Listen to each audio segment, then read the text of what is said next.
अस्सलामुअलैकुम। आज की हमारी वीडियो का टॉपिक है फोरकास्टिंग। आज के हम इस टॉपिक में डिस्कस करेंगे फोरकास्टिंग क्या होता है और फोरकास्टिंग के यूज़ कहाँ कहाँ पे होते हैं और कितने टाइप्स की फोरकास्ट होती है। चले हम अपनी वीडियो स्टार्ट करते हैं। फोरकास्ट एक स्टेटमेंट होता है। फोरकास्ट में आप अपने फ्यूचर की डिमांड को एस्टिमेट कर रहे होते हो।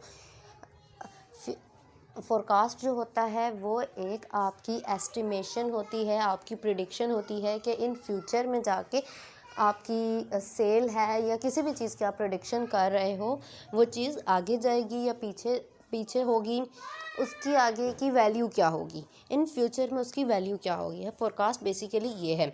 फोरकास्ट का इफ़ेक्ट जो है वो हमारी किन किन चीज़ों पे पड़ता है। एक ऑर्गेनाइजेशन के अंदर अकाउंट्स पे पड़ता है, यानी फाइनेंस पे पड़ता है, हमारा ह्यूमन रिसोर्स पे पड़ता है, मार्केटिंग पे, MIS, ऑपरेशंस पे, और प्रोडक्ट और सर्विस के डिज़ाइंस पे और प्रोडक्ट और सर्विस पे भी पड़ता है।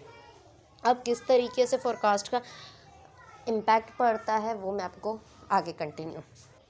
सबसे पहले हमारे पास आ गया यूजेस ऑफ फोरकास्ट। फोरकास्ट का जो इफ़ेक्ट है वो हमारे अकाउंट्स पे कैसे पड़ता है। हम जब किसी भी आगे की चीज़ को हम एस्टिमेट करते हैं तो हमें ये चीज़ पता चल जाती है कि हमारी आगे की कॉस्ट कितनी होगी या हमारा प्रॉफिट क्या होगा, क्योंकि हमने उसको एस्टिमेट किया है। एस्टिमेट करने के डिफरेंट मेथड्स हैं, खैर वो एक अलग टॉपिक है। इसी तरह अब आगे जो हमारे पास आता है फाइनेंस में हमें फोरकास्ट करने से पता चलता है हमारे कितने कैश फ्लोज आएंगे और कितने हमें आगे कितनी फ़ंडिंग की ज़रूरत होगी। हमें आगे ज़्यादा फंडिंग अप्लाई करनी है और इतनी फंडिंग यूज़ करने से हमारा कितना कैश फ्लो आएगा, ये सब हमें फोरकास्ट के ज़रिए पता चलता है। ह्यूमन रिसोर्स में भी हमें फोरकास्ट के ज़रिए ही हमें पता चलता है कि हम कितने लोगों को हायर करेंगे, कितने लोगों की हमने ट्रेनिंग करनी है, कितने लोगों को हमने इस साल अगर जॉब से फायर करना है, तो वो सब कुछ हमें फोरकास्ट से पता चलता है। मार्केटिंग में आपके प्रोडक्ट की प्राइस के बारे में आपको एक मार्केट का एस्टिमेट हो जाता है कि मार्केट में कितनी प्राइस आपके कॉम्पिटिटर्स की चल रही है या बाकी सब चीज़ों की चल रही है, या आपने जो नेक्स्ट ईयर होगा उसमें आपकी प्राइस कितनी होगी, इन्फ्लेशन रेट इंक्रीज़ होगा डिक्रीज़ होगा, क्योंकि आपको पता है इन्फ्लेशन रेट के इंक्रीज़ या डिक्रीज़ होने से आपकी प्राइस के ऊपर बहुत बड़ा इफ़ेक्ट पड़ता है। और प्रमोशन का भी आपको फोरकास्ट के थ्रू ही पता चलता है कि आपको कितनी प्रमोशन किस प्रोडक्ट की करनी है और इन फ्यूचर में आपने कौन कौन सी स्ट्रेटजीज़ यूज़ करनी है। अब आ जाता है MIS। आपकी IT सिस्टम के लिए भी हम फोरकास्टिंग को यूज़ करते हैं। ऑपरेशंस के लिए भी आपका वर्कलोड कितना है, आपको कितना मटेरियल चाहिए, कितना सब बाकी एम्प्लॉयमेंट की कितनी ज़रूरत है, ये सब कुछ हम ऑपरेशन के अंदर भी फोरकास्ट के ज़रिए ही हमें मालूम होता है। और प्रोडक्ट और सर्विस से हमें ये पता चलता है हमें कौन सा प्रोडक्ट मार्केट के अंदर लॉन्च करना चाहिए, क्योंकि जब हम फोरकास्ट यानी कि आप फ्यूचर की डिमांड को एस्टिमेट कर रहे हो, जब आप फ्यूचर की डिमांड को एस्टिमेट करते हो तो आपको ये चीज़ आइडिया हो जाता है कि अब न्यू प्रोडक्ट की मार्केट में डिमांड है या एग्जिस्टिंग प्रोडक्ट पे ही हमें आगे वर्क करना है। अगर एग्जिस्टिंग प्रोडक्ट पे ही हम वर्क कर रहे हैं तो क्या उसका डिज़ाइन को हमें चेंज करने की नीड है या नहीं है, क्योंकि मार्केट में बहुत सारे कॉम्पिटिटर्स चल रहे होते हैं। उन सारे कॉम्पिटिटर्स को और कस्टमर की नीड को देखते हुए आपको अपने प्रोडक्ट के अंदर चेंजिंग करनी पड़ती है।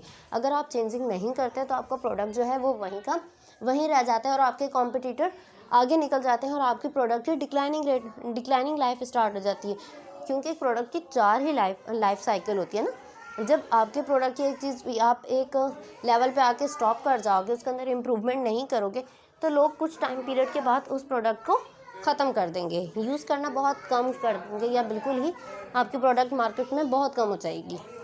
अब आता है हमारे पास टाइप्स ऑफ फोरकास्ट की 3 टाइप्स हैं।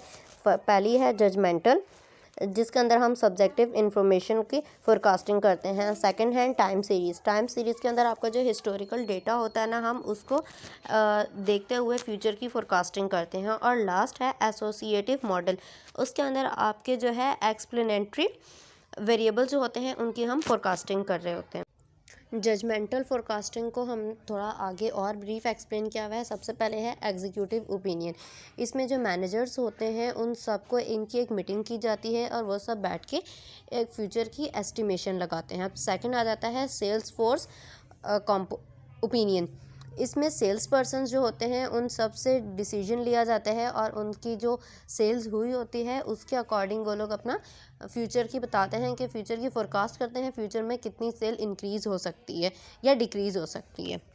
थर्ड आ जाता है हमारे पास कंज्यूमर सर्वे। हम इसमें जो हमारी प्रोडक्ट को कंज्यूम कर रहे होते हैं, जो हमारे कंज्यूमर होते हैं, हम उनका एक सर्वे कर रहे होते हैं। वो सर्वे जो होता है वो डिफरेंट टाइप से करते हैं। हम क्वेश्चनरीज होता है या फॉर्म्स फिल करवाते हैं या उनका इंटरव्यू लेके सर्वे करते हैं।